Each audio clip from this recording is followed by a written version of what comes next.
ఇప్పుడే జీ5 app download చేయండి. చూడండి మీ ఫేవరెట్ టీవీ షోస్ ఎప్పుడైనా ఎక్కడైనా. అలాగేనమ్మా, చెప్తానమ్మా. మీ కొడుకు కోడలు ఇక్కడే ఉన్నారు. మీరన్నట్టే చేయిస్తాను. ఉంటానమ్మా. అలాగేనమ్మా.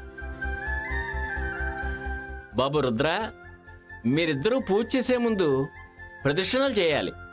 అలాగే పంతులు గారు. బాబు ఒక్క నిమిషం ఆగు. ప్రదర్శనాలంటే విహారయాత్రకు వెళ్తున్నట్లు కాదు. సరదాగా 3 రౌండ్లు ముచ్చటగా వేసేస్తే కాదు. మరేం చేయాలి? పెళ్ళయిన తర్వాత మొట్టమొదటిసారిగా జంటగా గుడికొచ్చారు కాబట్టి మీ కుటుంబంలో ఉన్న ఆచారం ప్రకారం భర్త భార్యని ఎత్తుకుని 3 సార్లు గుడి చుట్టూ ప్రదర్శనలు చేయాలన్నమాట.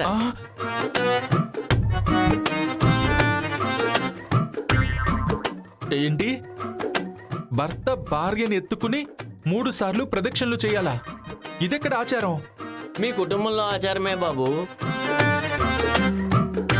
ఇదేంటి, పంతులతో కలిసి ఈశ్వరి నాతో రివర్స్ డ్రామా ఆడుతుందా?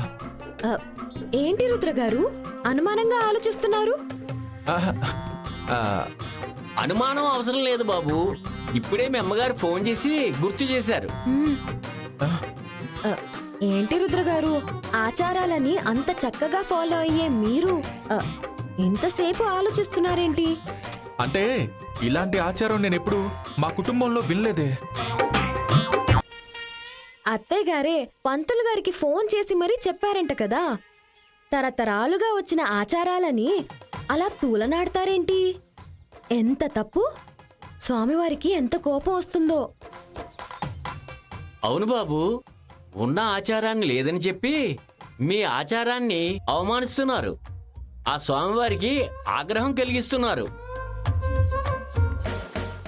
చూసారా రుద్ర గారు, ఎంత తప్పు చేస్తున్నారో.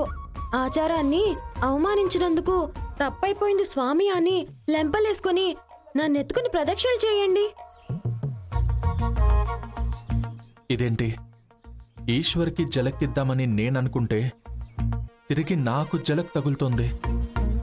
ఇది అనుకోకుండా జరుగుతుందా, లేకపోతే ఆ అమ్మవారు పగపట్టి నా చేత ఇలా చేయిస్తుందా?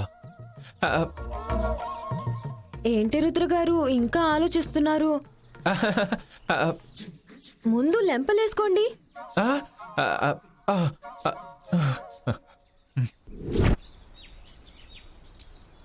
సరే, నేను రెడీ. బాబు ఇంకా ఆలస్యం చేస్తావేమిటి? అమ్మాయిని ఎత్తుకో. ఎత్తుకోండి.